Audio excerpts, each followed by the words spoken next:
Gandang gabi po sa lahat. Again, this is Coach Linin who empowering Pinoys, especially the 40s and above to rebuild their health by gaining muscles. How is your workout? Or maybe where are you tuning from? I like to read your wonderful names kasi of course I'm familiar na yung mga avid natin dito na mga listeners no who are investing their Tuesday at saka Thursday night, learning about fitness at saka low carb and fasting, all about health. So let me know from the comment section below where you're tuning from. I'd like to recognize each one of you. And of course, we'll talk about the budget friendly, not just budget friendly, but also practical ways to get fit regardless of your age. So may your age be 40s, 50s, 60s, 70s, we have this content na is applicable to you regardless of your age at saka gender. So again, if you are not part of our community, we have this amazing community, Local Fitness for 40s and above. If hindi ka pa nandoon sa group, naku,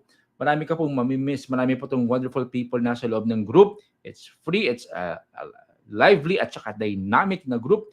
Everyone is sharing their workout at saka their protein-dense meal. So I'd like to invite you sa Local Fitness for 40s and above. We have that wonderful group.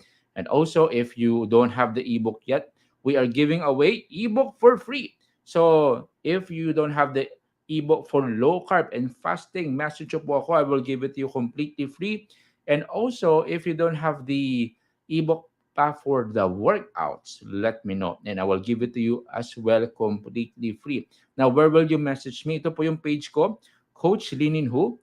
And this is my mission. If you can message me here and then follow at the same time kasi Facebook will notify you every time we have our live talk. So, there you have it. Hello sa mga live viewers natin.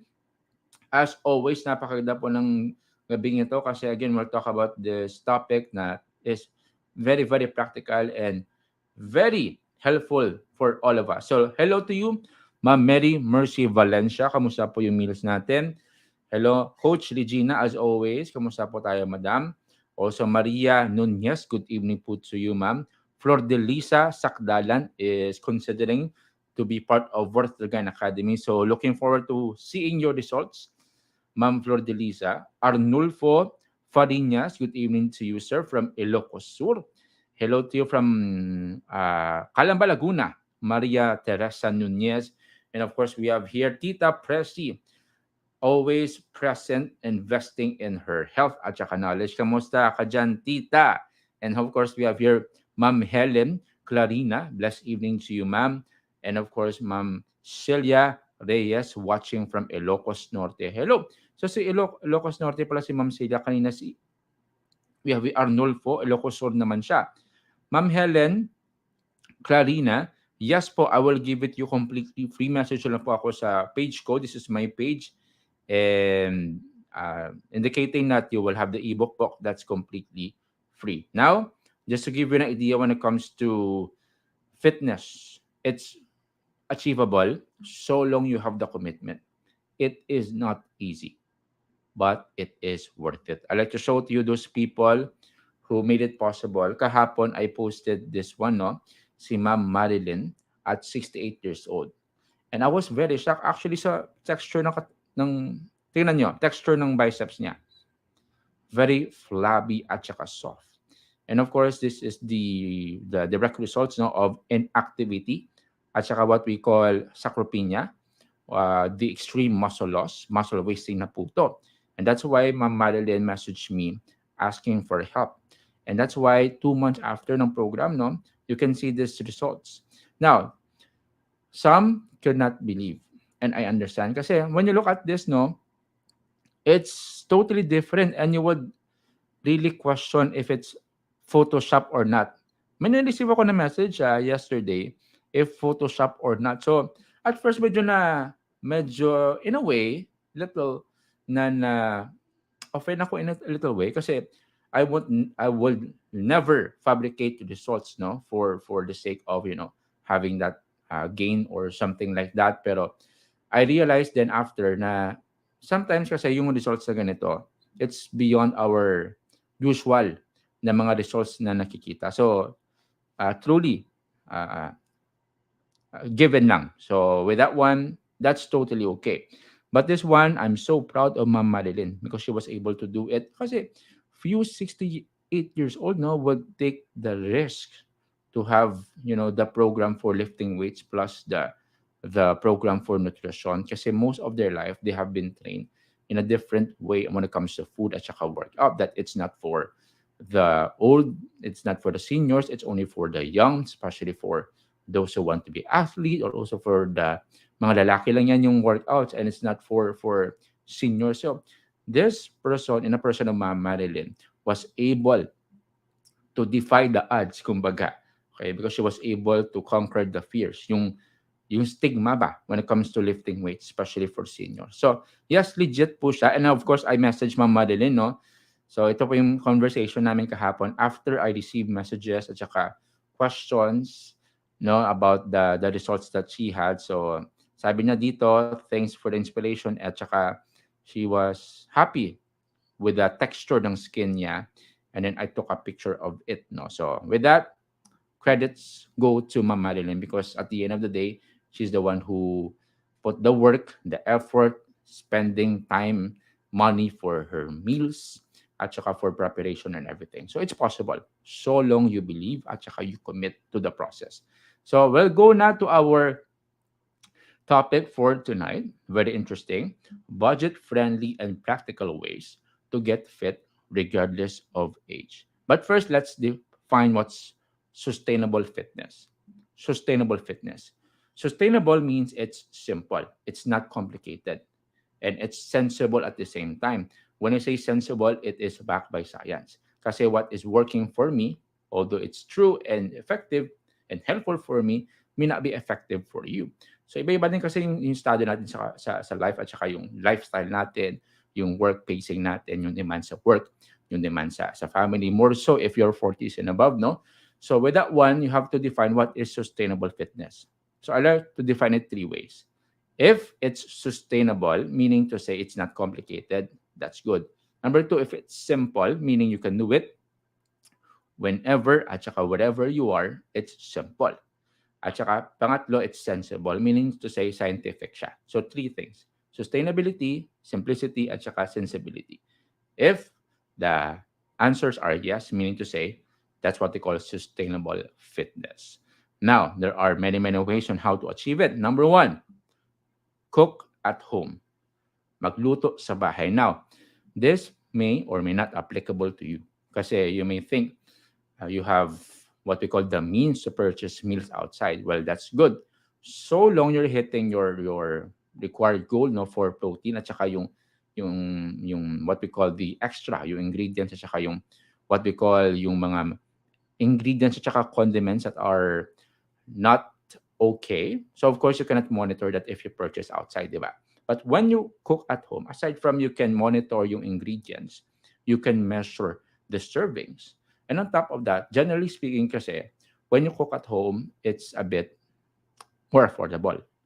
I remember when I had when I planned for my meals, yung binudget ko for my meal, it's around 150 pesos. Pero large na po yun kasi I was in bulking that time. 150 pesos.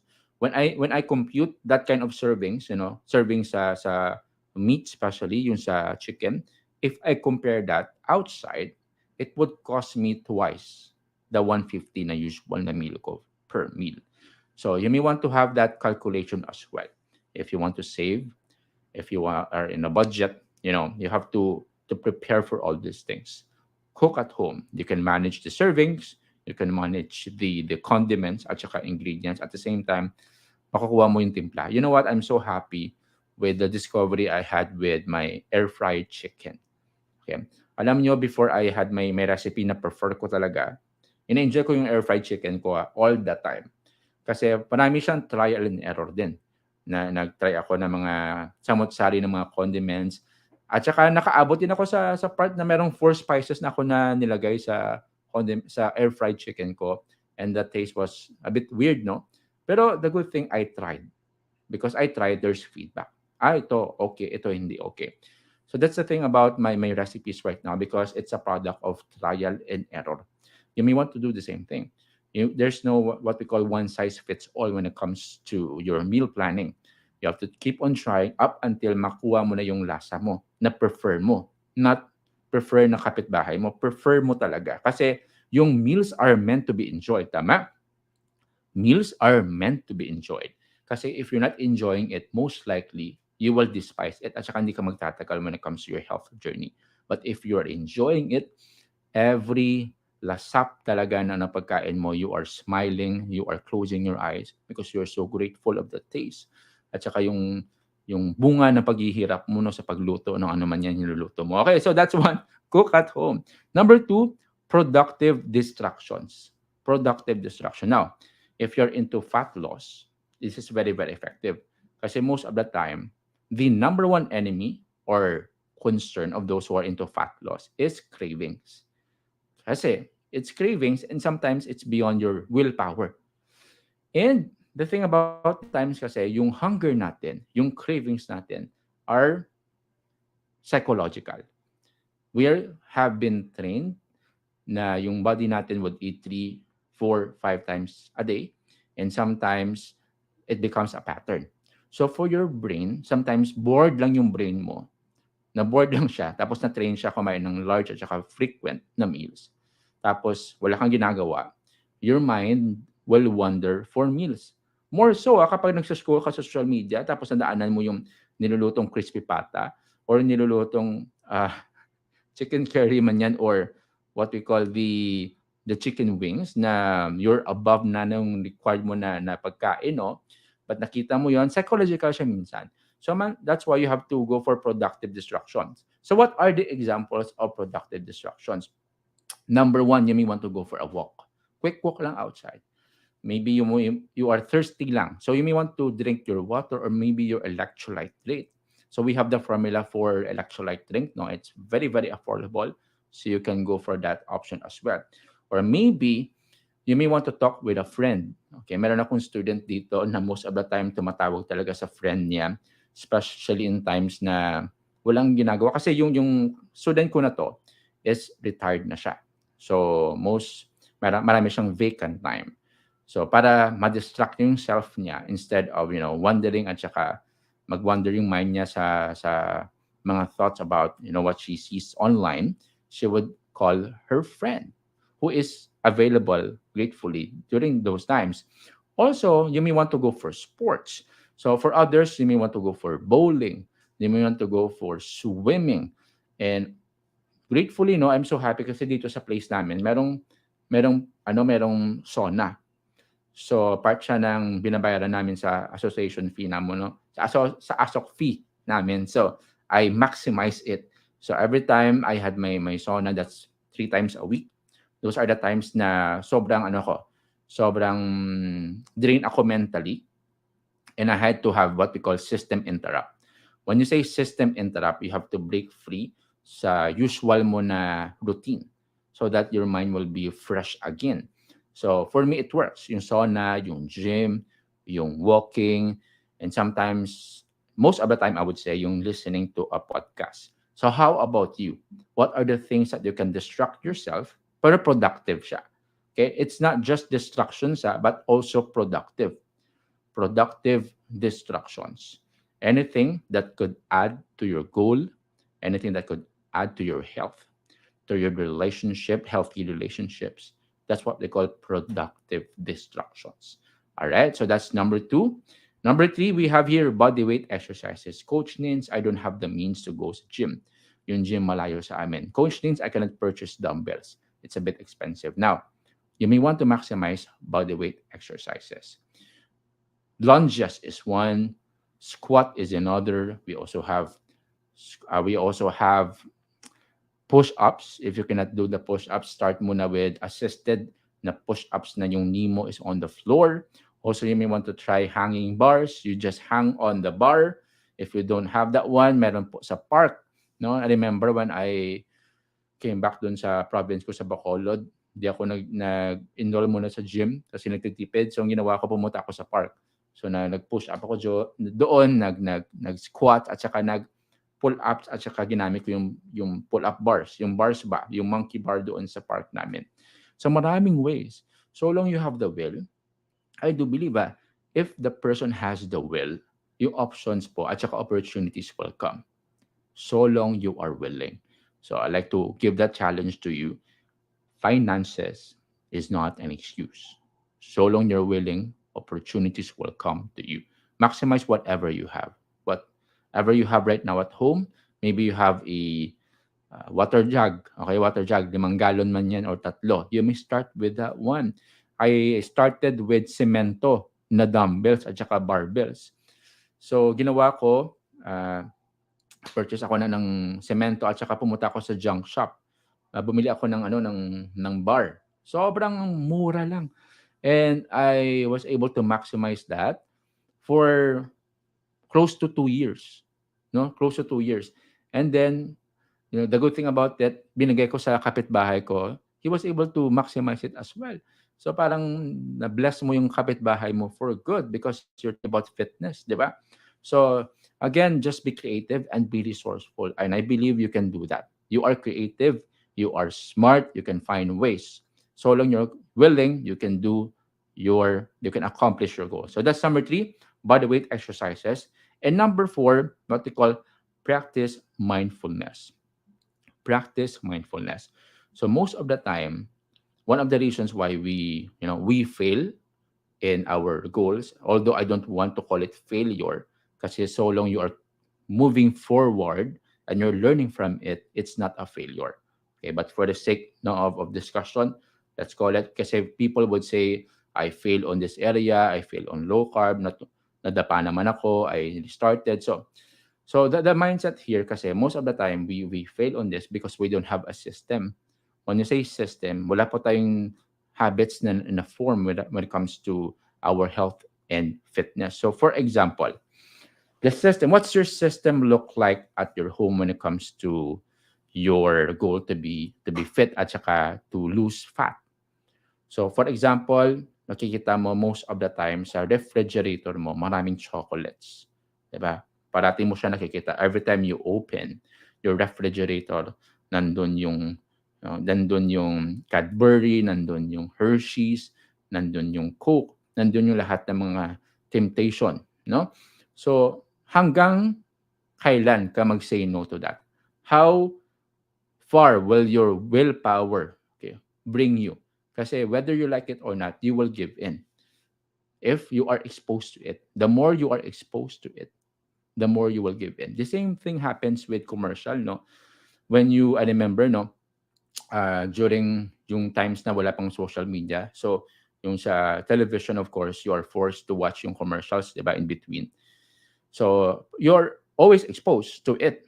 You are being feed with that daily up until to the point hindi mo na malaya na brainwash ka na pala. Tapos nakita mo sa sari-sari store yung shampoo na nakikita mo sa commercial. But because familiar ka sa shampoo na yan kasi nakikita mo nga sa commercial, you will buy one. The same thing. So that's what we call the power of familiarity, or what we call the proximity. Kasi kapag malapit siya sa'yo, you can see it every day, you will give in to it. So practice mindfulness. So what you want to do if maraming chocolates, padala niyo po sa akin kasi benta ko yan. So pera pa yan, di ba? Pang sideline lang. So if marami talaga, and if that's your concern, be realistic. Okay. What you want to do is, of course, you may want to communicate it with your loved ones, or maybe you may want to give it away if that's your option as well. Or maybe you may want to set a boundary with that. So practice mindfulness. And then when I say mindfulness as well, it's what we call proactivity. Proactivity means you don't blame people. You take responsibility. You take responsibility, kunwari with your body composition right now. Some of us would blame our parents for this. Kasi minana natin yung what we call yung lifestyle most of the time. At saka may mga diseases kasi, yes, meron mga diseases that could be passed on, but most of which could be reversed through right nutrition and workout. And then that's the reason why we cannot move forward kasi we keep on blaming them. Yes, but I think one of the things that could be passed on to the children from the parents are the lifestyle. Kasi if the kids see ng parents sila, yung kinakain nila parati, kunwari chocolates lang or maybe Coke, they would pass on that kind of lifestyle to their children. So with that one, you may want to change a little bit what we call yung blueprint mo o yung programming sa atin. So let's be honest with that. Let's acknowledge that it exists, and then let's redefine it. Okay, so let's change it little by little. Practice mindfulness, proactivity, taking responsibility. Don't blame it to others. Take ownership. Whether you fall, whether you succeed, take ownership. So with that one, I like to encourage you, now when it comes to that. Kasi if you take ownership, I think that's the most important thing. The moment you take charge of your own health is the moment you are giving yourself a what we call a favor to yourself. Some students that I had, I'm so grateful because they take ownership of their health. They don't allow others, even doctors, to define for their own health. Although, of course, we want to heed the advice of the experts and doctors because all of which are basically grounded on scientific evidence. So we want to honor that. But sometimes may limitations din kasi yung medications. May limitation siya. So what we want to do is transformation, lifestyle transformation. And few doctors sadly, would advocate for that. So what will you do? So you take ownership. So if they won't teach it to me, I'll learn it myself. I'll research. I'll go for a guide, a coach, or an expert on this field so that I can take charge of my own health. So that's really good. Practice mindfulness. And of course, lastly, but not the least, now very, very important, it's for free. Get enough of sleep. Now, if you're into fat loss, if you're into cutting, or if you're into bulking or gaining muscle, sleep is very, very, very important. So, in the area of fat loss, how does sleep contribute to fat loss? Now, when you don't have enough sleep, yung hormones natin that regulate yung hunger at saka yung satisfaction are released at saka regulated during your sleep. So meaning to say, yung ghrelin, which is the hunger hormone, leptin is a satisfaction hormone telling your brain that you're satisfied, stop eating na. Parang ganun. So these two are disrupted. Yung levels nila are not balanced if kulang yung sleep mo. And maybe if disrupted yung sleep mo, hindi quality sleep. So that is why you may wonder, grabe yung cravings mo. May mga days na hindi mo siya ma-stop ba? So you may want to ask the question, kamusta yung tulog mo? How's your sleep? How deep is your sleep? So trace back, okay, so that you can know the root. Because if you know the root, you can change the fruit, tama? So that's for fat loss. How about for gaining muscle? So if your goal is to gain muscle, sleep is very, very, very important. Kasi yung testosterone, which is the growth hormone, which we need both men and women for muscle retention, muscle growth, are released while you are sleeping. So meaning to say, what will happen if disrupted yung sleep mo, walang pattern yung sleep mo, you just sleep whenever you like, hindi pa deep yung sleep mo, what will happen? Disrupted din yung pag-release ng growth hormone at saka yung testosterone na tinatawag. So kahit ano tama pa yung pagkain mo, anong tama yung workout mo, kapag kulang yung tulog, sayang talaga. So that's why you have to keep it straight. Upfront, very important po yung sleep. So have a pattern when it comes to your sleep. The best pattern for sleep according to experts is this.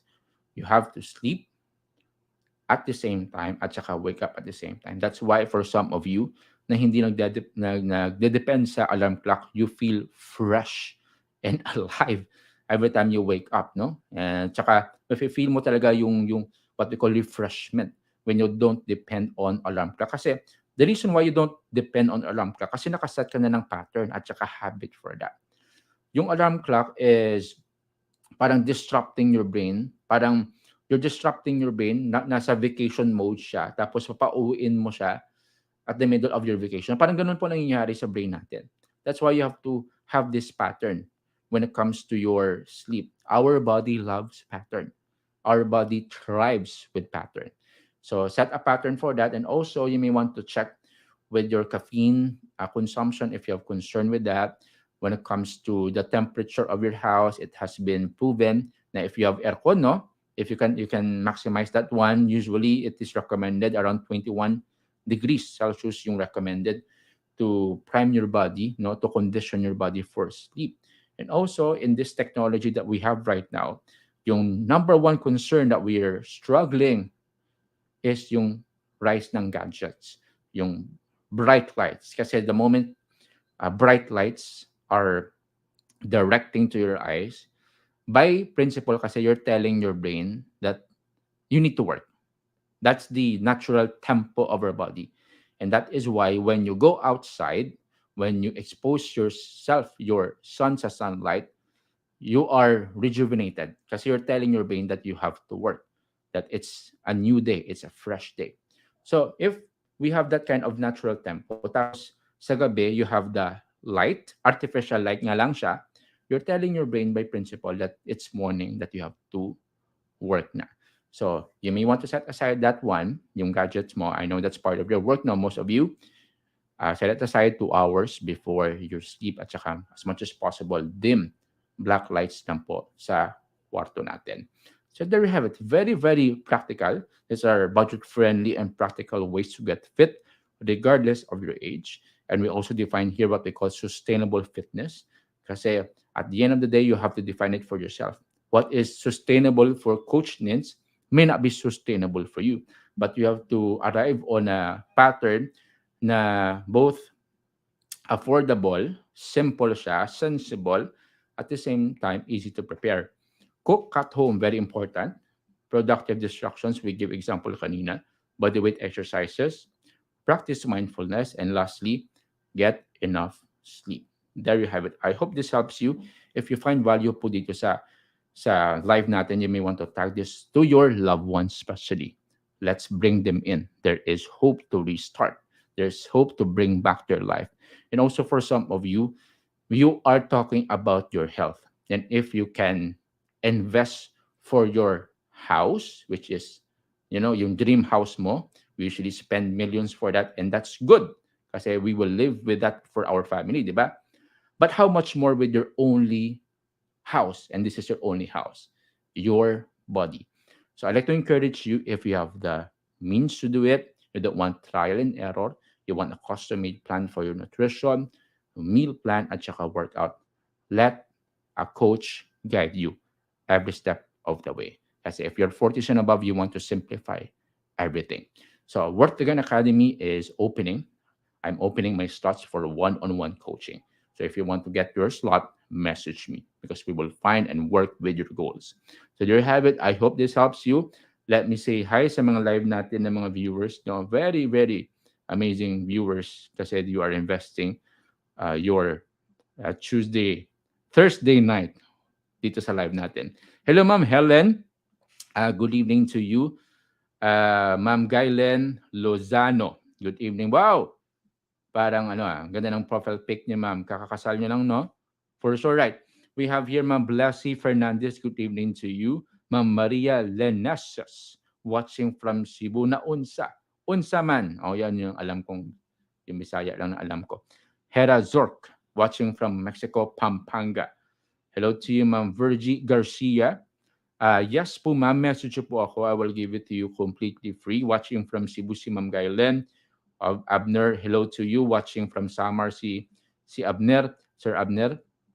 Hello, Filio Coach. Sa pictures, nakadepende yata mga kamerang gagamitin. That's right. It's really amazing progress. Yes, that's really correct. Okay. Hello to Ma'am Regina. The program po depends on your goal at saka need. So, message po ako, Ma'am Regina, and we have budget range for the one-on-one coaching. Hello to you watching, Adelfa, watching from Kuwait. Carmelita Balwitan. Pangalan niyo po yung nanay ko, Ma'am Carmelita. Hello, Ma'am Edelita. Hoybia watching from Bohol. Thank you for tagging your friends, Ma'am Jamaica. Sir Albert, always very productive po to na citizen of the Philippines. Sir Albert, no, watching from NLEX. Coach Gab is focusing on helping our seniors as well. You may want to take at saka follow his page because you will see amazing na mga tips from his page, Coach Gibran Gabriel. Hello to you, Ma'am Cabs Miriam.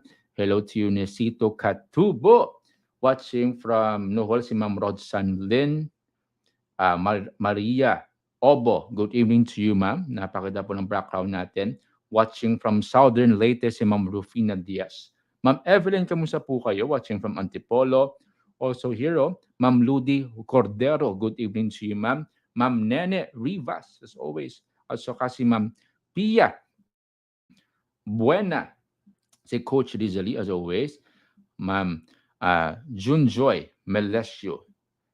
Alec, thank you for adding your friends dito, no? At saka si Coach Yusala is focusing, one of our WTG coaches, Work Again coaches, focusing on women. That's her expertise. Hello to you, Coach Yusala. Hello to you, Ma'am Mayra Jean Napoles. Louis Mart, okay, first, yes, welcome po, Louis Mart. Good evening, watching from Ilonggo, si Edgar. By the way, no, I also was born and raised sa Bacolod City together with Coach Daniel. Of course, we have wonderful coaches doon sa Bacolod.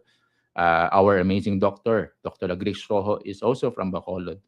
Hello to you, Ma'am Patricia El Ducal, watching from Taiwan. Kamusta po yung mga Pilipino dyan, ma'am? Ingat palate. At saka si Sir Tony Bolivar, watching from Muntinlupa City. So, I'd like to give you this challenge that if you set aside all your excuses and start with whatever you have, life will be different. Just set, at least, try mo for 2 months non-stop for this. If madapa man, no, keep moving forward lang. Move on lang. Forgive yourself at saka move forward. Just try it 60 months non-stop. And then you will look back 60 days from now and you will thank God and tsaka tap your shoulder that you did not give up. So all the best po sa inyo lahat. Hello to si Ma'am Marilyn, no? Ma'am Marilyn, maraming na amazed sa transformation ni Ma'am Marilyn. So for others who are are hopeless when it comes to their fitness journey, si Ma'am Marilyn po is a testimony that it is possible. So Ma'am Marilyn, no? Proud of you. You made it possible at 68. So keep going, Ma'am Marilyn. Of course, si Ma'am Vincent, good evening to all. At saka si Ma'am Nining, watching you right now. God bless you. At saka si Ma'am Lynn. Kamusta po tayo, Ma'am? Ma'am Lynn Makato. There you have it. All the best po sa inyo lahat. Happy lifting and enjoy the rest of the evening. See you po sa next natin na live, which will be on Tuesday, same time at 7 p.m. God bless you. Bye-bye.